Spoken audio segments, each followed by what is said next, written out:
Intermittent fasting in the gym. Half of the people swear it's the best protocol they've ever used. The other half says they lost muscle, got weak, and abandoned it in 2 weeks. Who's right? Both. And that's exactly the problem. Today I'm going to explain why the answer you find on the internet is incomplete, and what really determines whether fasting will work for you or not. First things first, intermittent fasting is not a diet. It's not a meal plan. It doesn't tell you what to eat. It's an eating window protocol. You concentrate your entire caloric intake into a specific period of the day and go without eating for the rest. The most popular one is 16-8. 16 hours of fasting, 8 hours of eating. There's 18-6, the 5-2, which involves 2 days of severe restriction per week, and OMAD, 1 meal a day. The core mechanism is simple. When you're fasting, insulin drops. Fat oxidation goes up.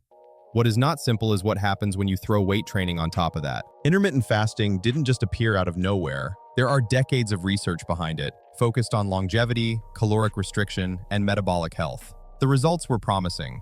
Fat loss, improved insulin sensitivity, lower inflammatory markers. Then came the internet. Suddenly, a protocol created for metabolic health became the ultimate secret for fat loss, with absurd muscle preservation. Athletes posting transformations, coaches selling fasting spreadsheets, and the most important data point, the total caloric context, got completely buried under the hype. Most people who failed with fasting didn't fail because of the protocol.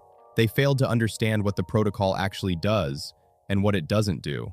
3 points: fat loss, muscle preservation, and performance. Let's break down each one. First, fat loss. The studies are consistent. Fasting works for fat loss, but not for any magical reason. It works because you have fewer hours to eat, so you eat less, period. When researchers control the calories and compare both groups, the difference vanishes. Fasting is a tool for caloric control, not a metabolic accelerator. Second, muscle preservation. There is a real fear of catabolism. The idea that going hours without eating will make your body eat its own muscle. The reality is more nuanced. During 16-hour fasts for someone who eats well and gets enough protein, catabolism is minimal. The real problem isn't the fasting. It's what you do with the protein inside the window. Third, performance. Training fasted can reduce maximum strength, power, and volume in the first few weeks. The body adapts, but it takes time.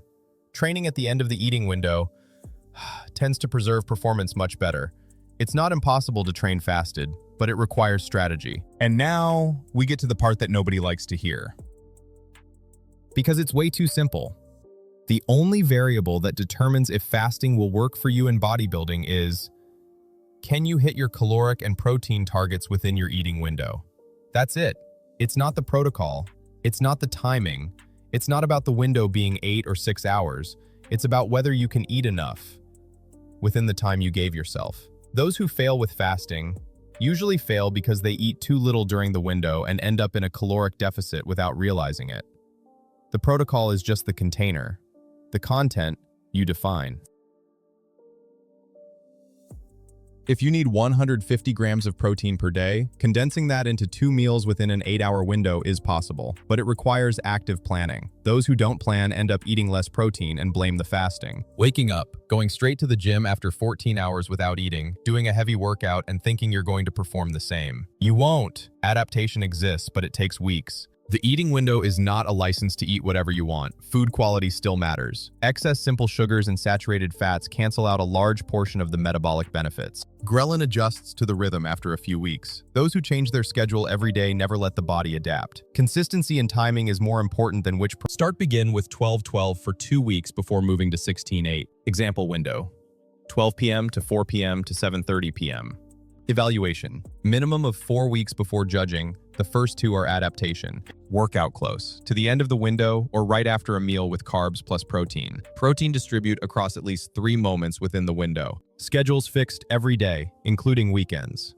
Give it a minimum of 4 weeks before evaluating. The first 2 weeks are adaptation, hunger, a slight drop in energy, and a possible decline in performance. This is normal and temporary. There are profiles that should not do this. If you have a history of eating disorders, restriction, binge eating, a complicated relationship with food, an eating window protocol can reinforce harmful patterns. It's not worth the risk. If you are a competitive strength athlete seeking maximum performance, the cost of a potential drop in training quality is probably not worth it. If you have a real hard time hitting your caloric targets, ectomorphs on a bulk, people with low appetite, restricting the window will make a difficult task even harder. A good protocol is the one you can sustain. So, does intermittent fasting for bodybuilding work, or is it just a trend?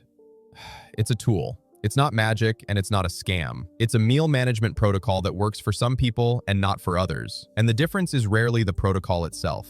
If you can hit your protein and calorie targets within a window, train with quality, and maintain consistency with your schedule, it will work. If any of these 3 points are compromised, it won't. You don't need to fast to get results, but if it works for your routine, there is no real scientific reason to avoid it.